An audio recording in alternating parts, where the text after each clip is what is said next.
పల్లెలల్ల మల్ల కారే రావాలంటున్నరే తెలంగాణ జిల్లాలల్లో సారే కావాలంటున్నరే తెలంగాణ పల్లెలల్ల మల్ల కారే రావాలంటున్నరే తెలంగాణ జిల్లాలల్లో ప్రత్యేక రాష్ట్రం తెచ్చినోడు పండుగల్లే పల్లెకొచ్చినోడు జనమంతా జై కొట్టి పలికండి పేరు జనము బిడ్డ మన కేసీఆర్ సారే మన సారే చల్ సారే కావాలంటున్నరే తెలంగాణ పల్లెలల్ల మల్ల కారే రావాలంటున్నరే తెలంగాణ జిల్లాలల్లో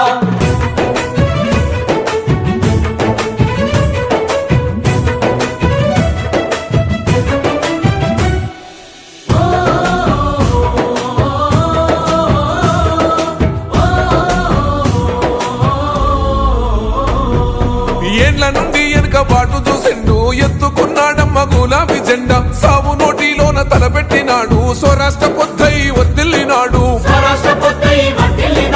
పథకాలు ఎన్నో పంచినాడమ్మ ప్రజల గుండెల్లోన నిలిసినాడమ్మ 2000 ఇచ్చే పెంచెను నేడు 5000కు పెంచుతానండు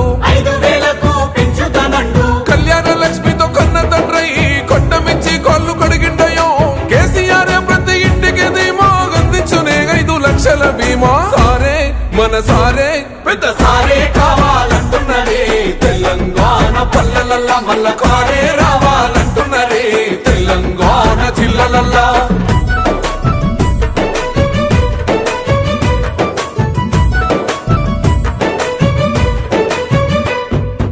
ఆత్మహత్యలతో అల్లాడే రైతుకు ఆత్మస్థైర్యమే ఇచ్చినడమ్మ రైతు బంధు రైతు బీమాను ఇచ్చిన పెద్ద రైతు మన కేసీఆర్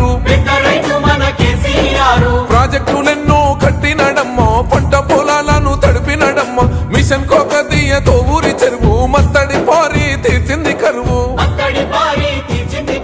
తొలగించినాడు రకండ నీళ్లు ఇంటింటికి వచ్చే నల్ల నీళ్లు అసలు దీని గురించి నువ్వు ఆలోచించే బాకు ఎన్నో రాజకీయాలు ఎన్నో వస్తాయి ఎన్నో జరుగుతూ ఉంటాయి అన్ని కూడా డోంట్ కేర్ నువ్వు మంచిగా ఆర్గనైజ్ చేయి నేను వెనక నేనున్నానని చెప్పేసి నాకు క్లియర్గా చెప్పడం ఈ రోజున మా కుటుంబ సభ్యులతో ఆయన గడపడం మీ అందరూ ఆశీర్వాదంతో మీ అందరూ కూడా ఈ రోజున ఇక్కడికి పిలవటం జరిగింది మీరందరూ కూడా మాకు 40 సంవత్సరాల నుంచి మాకు వెన్నుదన్నుగా ఉన్నటువంటి మీ అందరూ కూడా పాదాభివందన తెలియపరుస్తూ ఎవ్వరు కూడా ఆధారపడద్దు ఇదంతా ఇవాళ వచ్చినటువంటి ప్రభుత్వం పొంగు లాంటిది ఇవాళ లోడ్ ఎక్కువైపోయింది అక్కడ ఎవరికి విలువ లేదు అక్కడ లీడర్లు ఎలా కూర్చోవాలి అసలు ఏం లేదు ఇవాళ పరిస్థితి లేదు ఇలా ఎందుకు పోయావని బాధపడతా ఉన్నారు ఇలా మన పార్టీ అందరు కూడా ప్రతి ఒక్కరికి కూడా నేను గౌరవిస్తాను నాది బాధ్యత ఈ నియోజకవర్గంలో టిఆర్ఎస్ పార్టీకి నేను చనిపోయిన దాకా మా కుటుంబం మీ అండగా ఉంటుంది మనం ఇటువంటి బతుకులు కూడా మన లైఫ్ లో మన రాజకీయ జీవితంలో 40 సంవత్సరాల రాజకీయ జీవితంలో ఎన్నో చూసాం ఈ భూకదంపుడు వ్యవహారాలకు భయపడేది లేదు నీ వెనక నేనున్నా మనం కమ్యూనిస్టు పార్టీల కంటే ఆందోళన చేసేటువంటి ఆనవాయితీ మనకున్నది